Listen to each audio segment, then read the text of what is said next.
Lightning like Steve McQueen. I'm in the fast lane when the light turns green. And I built tough, I ain't nothing but grit. Cause I made rugged blood, sweat, and spit. Yeah, like a horse I fly. Better push yourself in for a bumpy ride. I like to play hard, but I work harder. And I weather the storm cause I'm built stronger. What is up, ladies and gentlemen? We are back. We are live. It is the Freight Coach Morning Show, the top morning show in transportation, coming to you guys every single weekday, 8:30 a.m. Pacific, 10:30 Central, to break down some industry headlines. And most importantly, provide some actual insight into what you can do with all of this information. If this is your first time tuning in, welcome. This is the real side of freight, ladies and gentlemen. And what do I mean by that? I mean, I only speak to transportation professionals on this show, as well as my twice-a-week long-form podcast, because I want to put the right information out there from the people who have done what you're looking to do or who are currently doing what you're trying to achieve. So you can take all that information, apply it, utilize it, and see a meaningful difference in your business and your life. It's one of the many, many reasons why I probably fly this American flag behind me every single day. A, we're the greatest nation on earth, but B, I'm living my American dream, and I want to help each and every one of you live yours as well. All right. It is Tuesday. We got a solo show today. Obviously, I had my guest on yesterday. And yeah, we'll be breaking down some headlines here and getting everything up and running here for this week. I am a little under the weather today.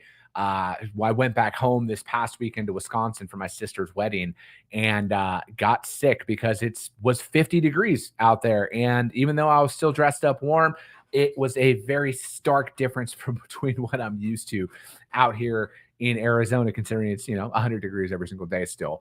But let me see here. Tracy St. Clair, what is up? Good morning, watching over on YouTube. Flo, good morning to you. Sonny Sharma, good morning, Freight Freaks. Great to see you, Sonny.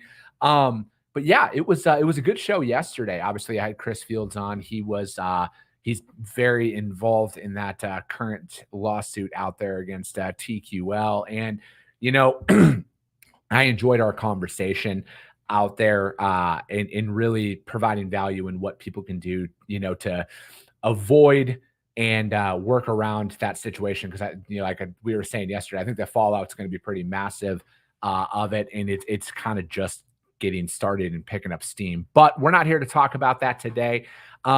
We do have, let me see here, Cody Miller, what is up? Good morning, freight enthusiasts out there. Papa Freight, Mr. Steven Title's in the house. Good morning. Real news time. I appreciate that support, man. Yeah, lots of stuff is changing in the industry right now. I'm feeling it. Obviously I'm out there in the day-to-day building up my brokerage, Freight Coach Logistics. And, we're doing, the prospecting, we're moving freight. We're in the day-to-day with you guys. And, it's been an interesting last couple of weeks. And I'm starting to see some of the data come out right now that, I'm definitely seeing things change, right? From a capacity standpoint, from a pricing standpoint, and, how prepared are you, right? I think that at times we are trying to find so many different ways to, kind of, I guess, change the reality of what of the situation we're in, right? Like I look at the market it is what it is. I don't subscribe. I heard this quote a long time ago, and it really resonated with me when it comes down to it, whether it's an up market, a down market. I don't subscribe to any of that stuff. I subscribe to what can I do to become better. What can I control inside of my organization? And, I see it a lot out on social media, and it's exhausting, right? It's exhausting to scroll through and read all these posts about negativity. And I get it from a standpoint where, I probably could 10 or 20x all of my engagement if I just focused on the negatives and that was it, right? Because I understand the allure of getting some vanity metrics out there, but it's not all bad, right? Like again, I'm just speaking from my perspective. We're adding customers. We're completing bids. We're winning business. We're growing. We've grown this year. And yeah, I understand what you can say from that perspective of, well, of course you did because you were new. I'm going to grow every year in business because I'm only going to focus on my company and my results and how we can get better every single day. I look at a lot of these last couple of years and showing up every single day, no matter what, and putting in the work. And I think that there it's an oversight, right? Because it's like everybody wants to see um everybody wants to see instant results, and the results take time, right? It takes a lot longer than you think to get that traction and build that momentum. But again, what are you doing with your time when it is slow, right? Because no matter, like, people aren't working 24/7, 365 like they want to post about online and everything else. But like, how are you consuming? What information are you consuming outside of the Freight Coach podcast? What information are you consuming when you're not out there prospecting? Because there is gaps in your day, right? I have gaps in my day, just like every single one of you. But like, I use that time, whether it's reading books or listening to podcasts and trying to educate myself on other things as well, right? Because like I mentioned yesterday, and I'm building the largest transportation company in North American history. That's my goal. That's what I am going to do. And I know that I have to constantly be learning and evolving as a person, as a businessman, and I have to keep getting better in every way. And I always look to learn from the individuals who have done that work, right? Like I say every day, I want to put information out there from people who have done what you're looking to do. And I'm out there searching for that as well. Cause it's like, if I have gaps in my time, like I structure out my day where it's like I get all my prospecting done like right away, right when I sit down. It's check on today's shipments. Then I send out all my prospecting and do all of that right away in the morning, because over the last couple of weeks, I've been in a position where I let some of it slide because I had other commitments and stuff. And I realized, like, I can't do that. Right. So, and again, out there constantly learning, listening to that on some content out there of looking at my day from a different structure. And that's what I had to do. So that's what I've been doing here. And again, it's leading to results and everything else. And it's really holding firm on that. But again, I don't subscribe to a lot of the macro information that's out there, because at the end of the day, I have to find solutions, just like every single one of you guys do when you're building. If you're building your business or your book of business or whatever that looks like, you have to constantly be on the lookout for, how do I find solutions? And that might come in the form of listening to, or reading a book, or in finding a new way of doing things. But I'm constantly on that pursuit every single day of the week. To try and get better in that, because somebody is going to win and somebody is going to lose. That's just the reality of all of the situations out there in the market and everything else. And we need to be focused on, what can we do to get better? I think that's always, I try to have that be my message a lot, is what can you do to get better in your business to separate yourself, right? Because people are still adding new providers. They're just not adding shitty providers, which rightfully so. If you're bad at your job, you're not entitled to business, right? Like, you have to get better. That's my whole point. And then when you get somebody's business, you have to fight to keep that business, because it is very competitive out there. It is a dog eat dog world. And the second you think that you're good in somebody's eyes, things are going to happen. And then somebody else is going to come in and take your market share.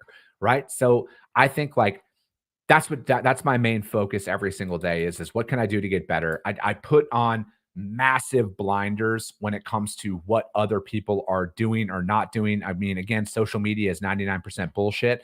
And I just want to focus on, how do I get better inside of my freight brokerage? How do I get better from a content perspective to continue to put value out there to others and speak about the realities of what I go through? Because again, like I mentioned, you guys, I'm in the trenches with you, right? Like, I'm not sitting on the sidelines and just talking shit every single day. I'm building a real business with you, and I'm going to continue to bring information that which I, go through in my business, to hope that you guys can learn from and improve in your business and everything. And I learned from each and every one of you too, with all the stuff that you guys put out there. But we do got some articles to break down today. It is that solo show. We do have some information we're going to talk about here. Catherine Whitehouse, good morning.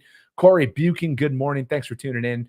Bill McIntyre, what's good, man? Good morning to you. April Maroney, she says, good morning, coach. Changes are definitely on the horizon. Combos are getting easier. Prospects are open to talk, and RFPs are getting sent out. Let's go. I love the feedback from April, because she's actually out there doing stuff, right? If you look at some of the headlines out there, contrary to everything April just said in her comment here and what I've been talking about, nobody's doing anything. People are adding new providers. Conversations are being had. You have to work for it, though. Thanks for tuning in as always. What is up here? Consistency is the name of the game, freight game out there. Amen to that. Zena, what is up? Good morning, everyone. Happy Tuesday, she says. All right. First article we are going to break down here. And Flo says the RFPs are unrealistic. Yeah, it's it's interesting out there. That's for dang sure. First article we're going to break down. This is from Freight Waves, taking stock of what happened at Estes. Trucking cybersecurity expert Jeremy Daly will be a presenter at a well-timed conference. Jeremy Daly is on the faculty at Colorado State, but pretty soon he's going to be making presentations in Houston at a conference targeting cybersecurity for the LTL industry about a month after a major LTL carrier got hit with a cyber attack. The gathering, sponsored by the National Motor Freight Traffic Association, or the NMFTA, in October 22nd through the 25th in Houston, might be the most appropriately timed conference any group has had the fortune or misfortune to schedule. It will kick off just a few weeks after a major debilitating cyber attack on LTL carrier Estes, one that is ongoing but has shown some signs of being conquered by the company's tech staff. I'll be there as well, and I'll be doing my live show from there on that Monday and Tuesday. I'll be interviewing people. You'll see me. But again, if you're in the Houston area or you can make it out there, you need to look at attending this, because again, cybersecurity and protecting your organization, they don't just go after they go after everybody, right? And you need to protect your business from a cybersecurity perspective. And then it goes on. Daly is on the agenda to make two presentations. One is titled Advanced Degrees for Cybersecurity, and then the other will be the Ultimate Truck Hacking Platform. And Daly is an associate professor of systems engineer at Colorado State. The NMFTA said Daly continues to serve as a director of Cybertruck Challenge nonprofit organization and actively recruits students to participate in this unique opportunity. And then let me see here. He also founded Synchron Technologies, which developed data extraction tool for heavy vehicle data out there. And let me see here. It goes on to say that, it's an actual interview here. Do you have any familiarity with what specifically happened at Estes, or from what you know, does this seem like a fairly standard attack? And then Daly says, we cannot know if it's a quote unquote standard attack. If there is such a thing, there will likely need to be a digital forensic investigation and incident response. Our role at the university is to help educate and train personnel who can do these activities. One thing we know is such investigations are easier when investigators have worked on these kinds of systems before. That is why I work with the trucking industry to educate students and support students out there. And then based on other cyber attacks that you have seen, would you have an estimate on the minimum time it would take to recover? And he goes on to say, I cannot say. It depends on many factors. I like to be prepared. And then it goes on to say, are there cyber attacks that are not ransomware? If so, what would be the motivation? And he says, I cannot speculate on the motivations of this attack, but we know that the cybersecurity is an important national defense priority. The president and the DoD have stated in the past, motivations likely range from financial interest to social disruptions. This is why we need to take these kind of events very seriously. And it goes on to say in the article that no one is 100% safe against cyber attacks. LTL represents an important sector of the transportation industry and might be seen as a target of interest simply because of the large scope of operation. The trucking industry has been improving their cybersecurity with the help of academic research and industry partners. As the world becomes more connected and complex, we need people to understand these problems and have skills for them. And then it goes on to say, is the industry headed towards a basic protocol of what to do to protect against, what to do to protect individual companies? And then protection against cybersecurity is a challenging endeavor, and it's a continual process out there. And, and I had it was just an interview here on it, but I had a couple of the guys from the NMFTA, Antoine Banks, and we talked about this in depth on the show, and then Ben Gardner, excuse me, and we had a whole episode on cybersecurity, and it's very interesting, right? And then because these attacks are coming more and more often, right? And, like Vegas was just hit recently.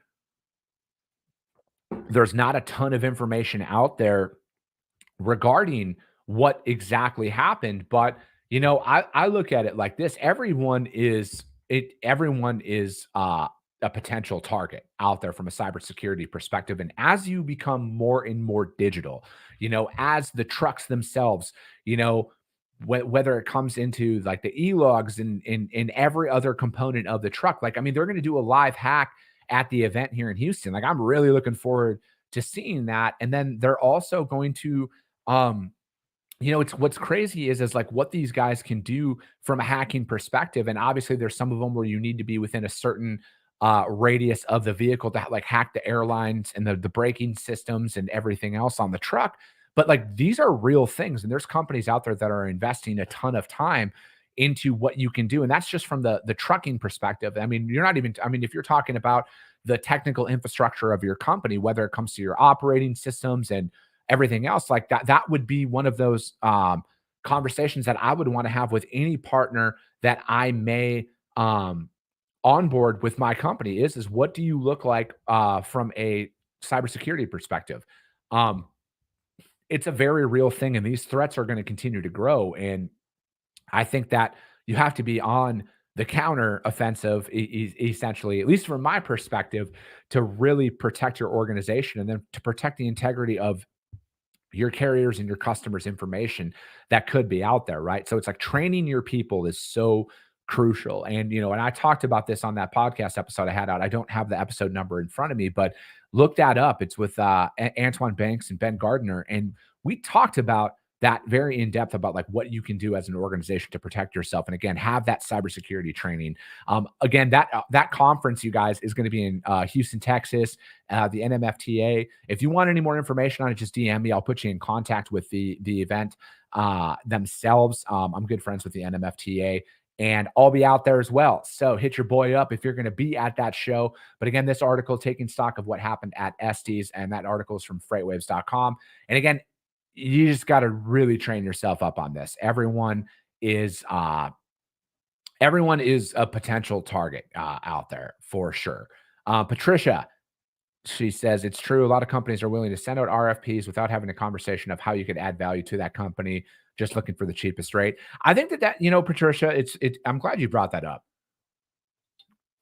I think it's very common in the sales process where, I think that when you go in there, at least from my perspective, when I'm selling, the easier it is to get access to the business. Now, I don't know what you're personally referring to here. This could be with, existing long-term clients, but I've found that in the prospecting phase, the easier it is to get to the freight, the more likely what you just said here is kind of the thing, is it's very cost only, right? But I have found that the harder it is to get somebody's business, the longer the prospecting cycle. And when you do get into that RFP, it is more of a relationship first and service first mentality that kind of comes along with it. But Bob Hasrati, what is up? Good morning, everyone. Great topic. He says, Thomas Weirden, what is up?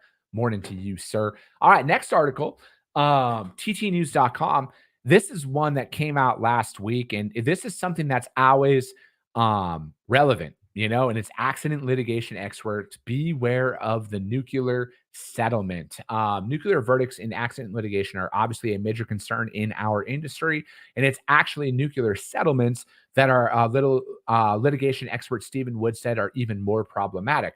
He goes, what doesn't get talked about enough is the idea that carriers are settling cases for an amount that is much more than they need to, said Wood, who is a litigation consultant with Courtroom Sciences, based out of Texas. And he says that's really the danger in this industry that should be focused on, in addition to the nuclear verdict itself.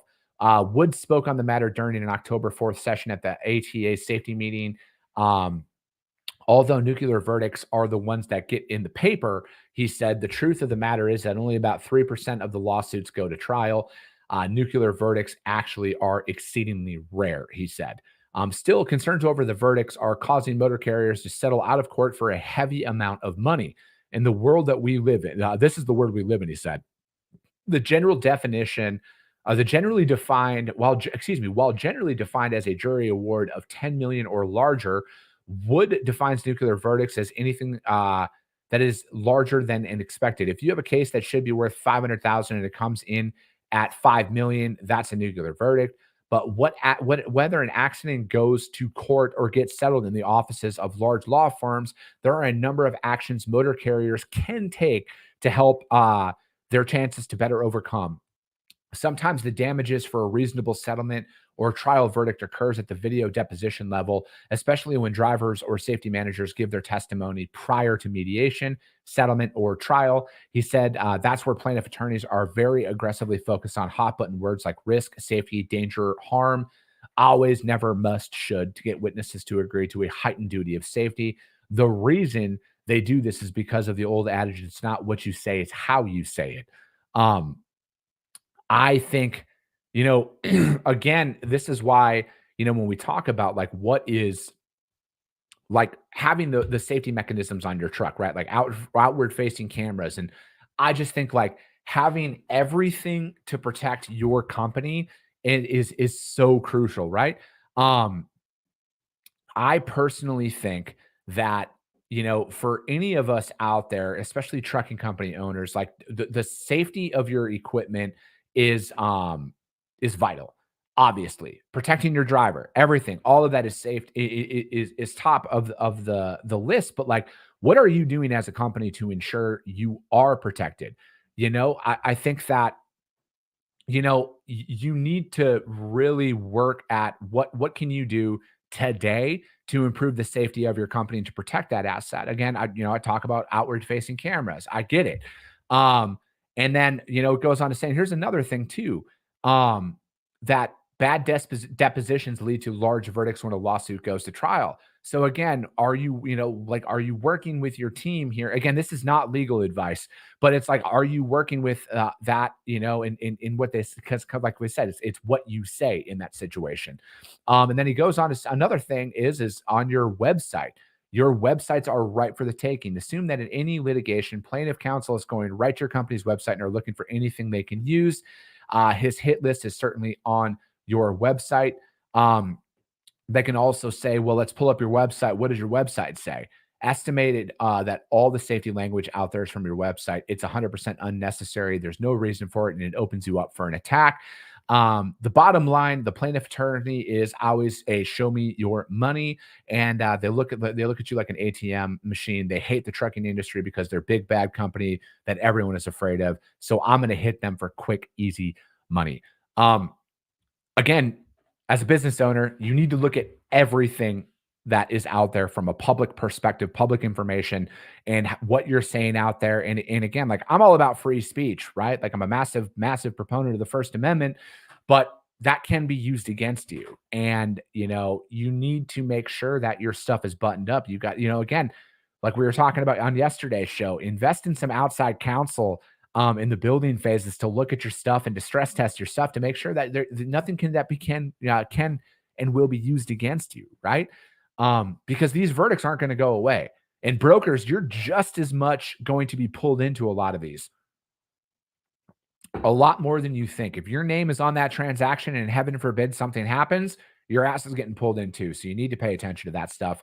Another good article from ttnews.com, accident litigation expert, beware of the nuclear settlement. Parker Cheney says, what do you think is a sweet spot to be in with awarded freight? Would you rather be first, maybe in the middle? I personally think with where the market is heading, because I think a lot of companies out there, Parker, are obviously going to the RFP cycle is starting and everything else, and they're going to be awarding freight for the next 12 months. I think the market shift is going to happen next year, right? Like I talk about it in March, for example. I would want to be in the middle. I truly would, because being first of the waterfall going into this, like right now, it'll be okay. But when the market shift happens, it's going to be a gut check time. And I would rather be in a position to where I'm in the middle / end and have access to the overflow spot market bid board. Especially if this is like my first year in and I'm really kind of getting a feel for how they work. But I truly feel like being number one on this bid board on the RFP cycle coming up, unless you priced it accordingly with the market shift coming in mind. I think it might be in a tough spot here coming up, man. But I think middle of the pack in any market is always a good spot to be in. All right, and another good way to do that is, with my friends over at Green Screens and staying on top of all the pricing. All the loads that I'm moving in my brokerage are one off of Green Screens. So, and they're ironically also a part of this article that I'm breaking down next, which is from the JOC.com. I didn't read, I got clickbaited by my man Eric Johnson, because anytime Eric Johnson releases an article with the JOC, I break it down because A, he's a really good friend of mine, and B, I thoroughly enjoy the information he puts out. But increased truckload volatility inducing shippers and brokers to use pricing technology. Give me just 1 second. I got to log back in here. There we go. Technology is enabling shippers and brokers to make quicker pricing decisions in the truckload market as the industry grapples with bigger peaks and troughs of capacity and demand volatility. The issue of pricing variability has come to a head in 2023 as carriers drawn to the industry by historic demand during the pandemic have added capacity to the market. Where demand has fallen to pre-pandemic levels. In the background, though, there's a use of data providers out there. And pricing software has steadily grown. And there are 38 different attributes for each load to try and understand how each individual load may impact pricing, says Don Salvucci Favor. She's the CEO over at greenscreens.ai. Shout out Dawn. I love Dawn. She's been on the show a bunch of times, which caters to truckload brokers. A machine learning engine is able to process a lot more data than human brain ever could and do it in milliseconds, as opposed to 20 minutes or more that it would take a human to gather all of this data to try and figure out how to price an individual load. And then she said that at the JOC's Inland Conference. And then John Tozer, Chief Operating Officer at Truckload Marketplace Neutral, said increasing the velocity of pricing decision is the key metrics for brokers out there. It can take hours sometimes to find the right carrier for the load. So I see it as a technology enabling the operator to move faster, which lowers the customer's cost to procure. I would agree with that. I personally think that, and I've gotten some flack for saying this, and frankly, I don't care, but this is just my opinion, man. What's that from the dude? But the Big Lebowski, that's what it is. He's like, that's just like my opinion, man. Because it is. I truly feel like eventually real-time pricing is going to overtake the traditional RFP process. I think the traditional RFP process is always going to have its place, but I think with the fact that it's getting faster and faster to price things out and becoming more and more real time, I could see it going down to like a 30 or a 60-day RFP out there. Again, this is not going to happen tomorrow. This is going to be in due time. But I think like with the speed of pricing and how you're able to do RFPs now, I don't think they're going to need to do that. And I think that they can capture more real-time data. Again, that's just my opinion. Don said that the combination of speed and accuracy is what wins customers in any market, in the market current, similar to the current one. You don't necessarily have to be the one to respond to shippers' requests with the lowest price, but you need to be the one with the fastest with a reasonable price. I 1000% agree with that sentiment out there. It is all about speed. I've bid on freight here recently, and I've responded with the price within 4 minutes, and the load's been covered, right? Like it's getting increasingly more and more competitive out there in the traditional spot market. And again, you need the right pricing tool. It's, because like, again, a lot of us, at least with me, yeah, I have some RFP customers, but I'm out there needing to get last minute trucks in the door, right? Like I get hit up all the time. Hey, can you get a truck in there for me at noon? And it's 9 a.m. And I need the most accurate price for this day, not what historically has ran for, because we all know same day rates are always different, right? So again, you need to have the most reasonable price out there. I think Dawn is 100% on point with that. And then she also goes on to say that freight buyers should heed the lesson of the pandemic about building more resiliency into their network, and that includes proactively balancing their carrier portfolio. And then she goes on to say, we've spent decades optimizing the supply chain for cost without considering risk and resilience. What we're kind of advocating for right now from a freight procurement perspective is to use the technology to say, look, even in a volatile market, there are some markets that are fairly stable. They may fluctuate, but they are fairly stable. And those markets that you should look at putting out there into long-term contracts. I would agree with that. I personally don't think it's as volatile as a lot of people want to make it out to seem, because again, volatility creates panic. And then, again, you got to think a few steps ahead. I don't think it's as volatile out there, or it has been as volatile out there for quite some time. What's volatile in most people's businesses is their failure to actually build up a sustainable carrier base to match up with their pricing. But that is that article, always good, from Eric Johnson over at the JOC. I always love that they interviewed my friends over at Green Screens on this, and that one is increased truckload volatility, inducing shippers and brokers to use pricing technology, which I use every single day. Their logo is right up over there. Greenscreens.ai. It's how I bid everything and win all of the freight inside of my brokerage, you guys. And again, you need to be on top of this stuff because it's going to be faster and faster.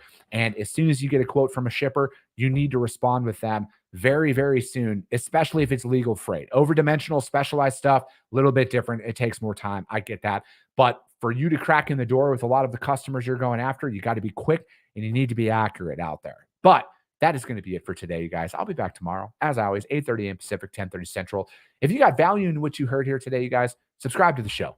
Get it out there to your network, because that's how we grow. That's how we're number one in the industry, is because of each and every one of you. And that if you see value, your network's going to see value as well. I appreciate you guys. I love you guys. And we'll be talking to you soon.